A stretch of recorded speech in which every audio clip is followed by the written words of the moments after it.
Assalamualaikum warahmatullahi wabarakatuh dan salam sejahtera. Nama saya Muhammad Syazwan bin Syahrudin, bernombor matrik 290986. Assalamualaikum warahmatullahi wabarakatuh. Saya Muhammad Nur Hakim bin Nur Syam, nombor matrik 291092. Assalamualaikum dan salam sejahtera. Saya Muhammad Naufal bin Muhammad Jelani, nombor matrik 290975. Assalamualaikum dan salam sejahtera.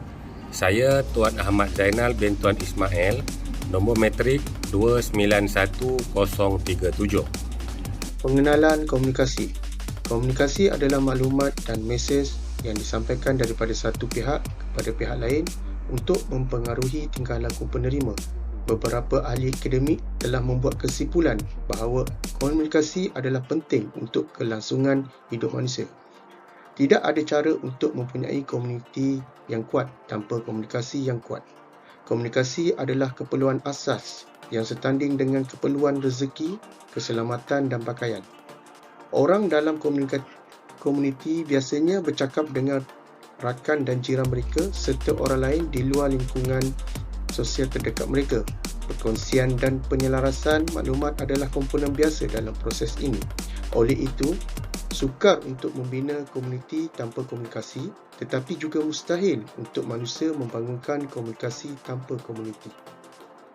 Teori komunikasi merujuk kepada mana-mana badan pemikiran yang cuba menganalisis dan meramalkan cara orang berkomunikasi.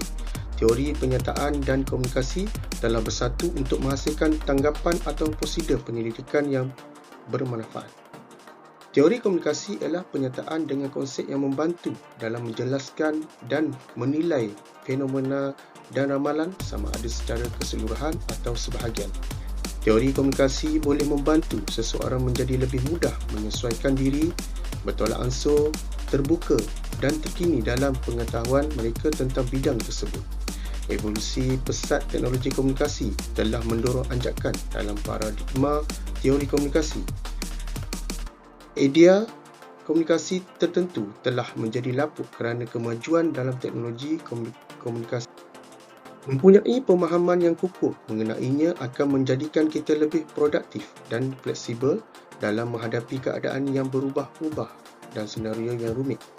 Upayaan untuk berkomunikasi secara berkesan meningkatkan kapasiti kita untuk idea baru, membantu kita keluar daripada rutin dan menjadikan kita lebih mudah menyesuaikan diri dengan persekitaran di sekeliling kita. Gambaran keseluruhan latar belakang sejarah teori komunikasi. Konsep teori penebusan sosial ini dibangunkan untuk menjelaskan faktor-faktor yang menyumbang kepada rasa keintiman antara dua orang. Walaupun sesuatu hubungan kini jauh, ia berpotensi untuk bertambah baik. Pembentukan hubungan, pembubaran dan langkah-langkah yang diperlukan untuk perkongsian yang berjaya semuanya dijelaskan oleh teori penebusan sosial.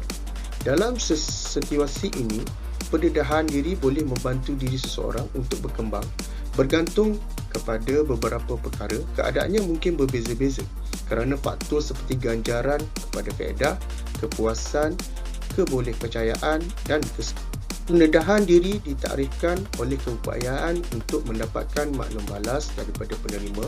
Salah satu ciri penentunya, jumlah dan berkaitan pendedahan diri pengguna disambungkan kepada kualiti maklum balas yang mereka peroleh dan memberikan kepada orang lain.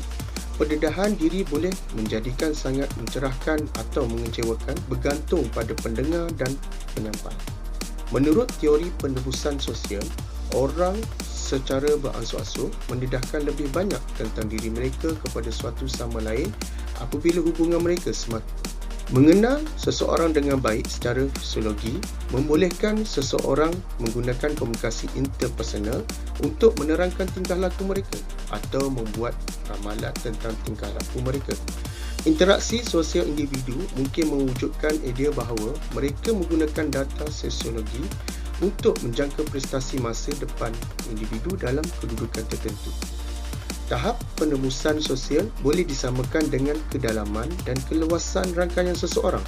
Ini adalah bahagian penting dalam mengaplikasikan teori penebusan sosial. Bersikap terbuka dan jujur dalam interaksi seseorang dengan orang lain akan memudahkan pemahaman yang lebih mendalam.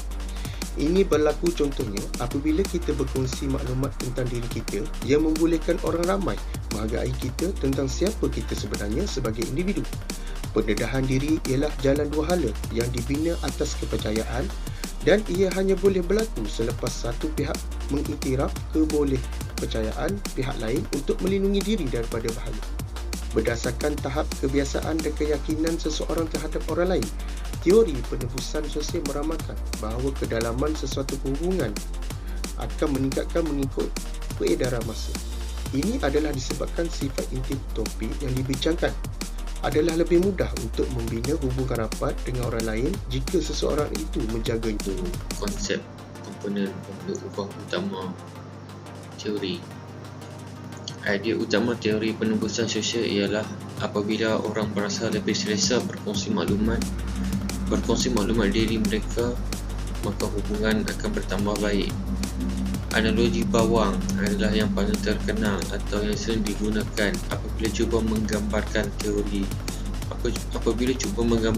konsep teori penembusan sosial. Bawang mungkin mempunyai beberapa lapisan, setiap satunya mempunyai beberapa lapisan dan lapisan ini boleh dikupas sehingga ke bahagian yang lebih dalam.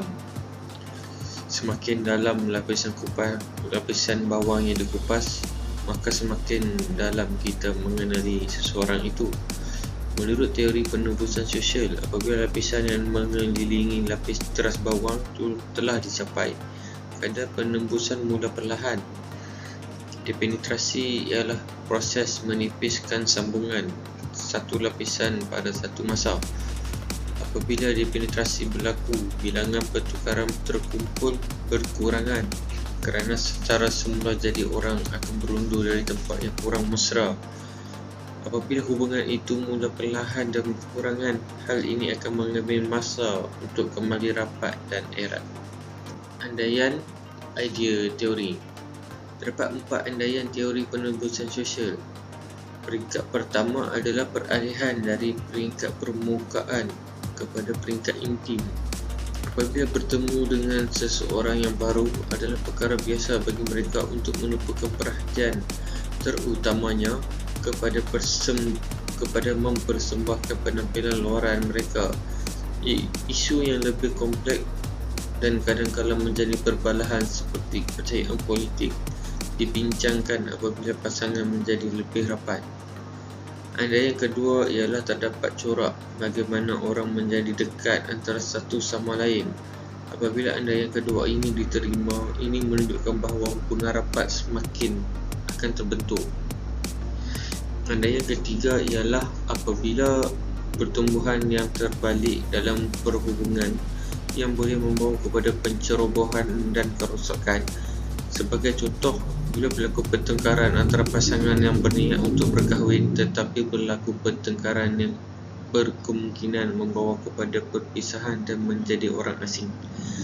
Andaian keempat pula adalah pendedahan diri melalui perkongsian maklumat peribadi. Pendedahan diri merujuk kepada tindakan yang membenarkan sesetengah orang mengenali atau mengetahui maklumat peribadi. Ini penting dalam menunjukkan mana perhubungan itu mampu diwujudkan. Saya akan menerangkan tentang relevan teori dengan realiti atau keadaan komunikasi semasa dalam konteks organisasi awam atau korporat.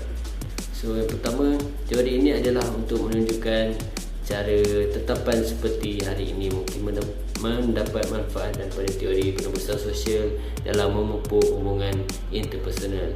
Yang seterusnya, aktiviti media sosial mengembangkan perasaan keintiman, kemesraan dan ekspresi peribadi dalam interaksi dalam talian mereka dengan orang lain.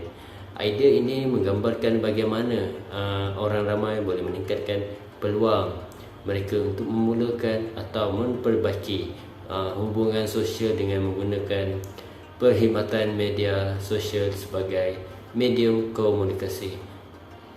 Dan yang terakhir, komunikasi dan pengalaman yang dikongsi adalah pemangkin untuk membangunkan hubungan. Seterusnya saya akan menerangkan tentang analisis dan kritikan terhadap teori. Pertama, perkongsian harus dinilai mengikut pelbagai kriteria bukan sahaja dari segi kewangan. Yang kedua, kebanyakan individu bersifat altruistik dan akan melaburkan masa dan tenaga. Yang ketiga, kedudukan sosial seseorang berubah apabila mereka pergi dari ruang awam ke ruang peribadi. Yang seterusnya tentang kualiti, watak dan kedalaman psikologi. Teori penebusan sosial membenarkan klasifikasi pelbagai jenis hubungan.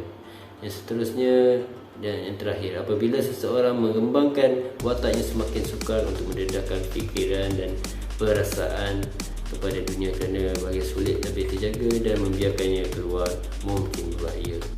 Secara kesimpulannya, teori penembusan sosial memenuhi matlamat tugasan teori komunikasi ini seperti konsep penggunaan media sosial, kedalaman sambungan, pendedahan diri, perhubungan, ganjaran, faedah dan komunikasi. Teori ini sering digunakan untuk menerangkan bagaimana hubungan romantis berkembang, tetapi ia juga boleh digunakan untuk jenis hubungan lain seperti persahabatan dan hubungan profesional. Komunikasi adalah tonggak dan prinsip penting masyarakat kerana ia secara intrinsik dikaitkan dengan rutin dan usaha orang persendirian dan masyarakat umum. Medium seperti media hari ini boleh merosakkan hubungan jika ia digunakan secara tidak wajar. Boleh disimpulkan bahawa kedua-dua komunikasi yang berkesan dan tidak berkesan mempunyai kesan ke atas setiap aspek kewujudan manusia. Oleh itu, komunikasi adalah penting untuk setiap aspek kewujudan manusia. Maka, mempunyai sistem komunikasi yang tepat untuk mengurus tugas dan perhubungan harian seseorang adalah penting. Terima kasih.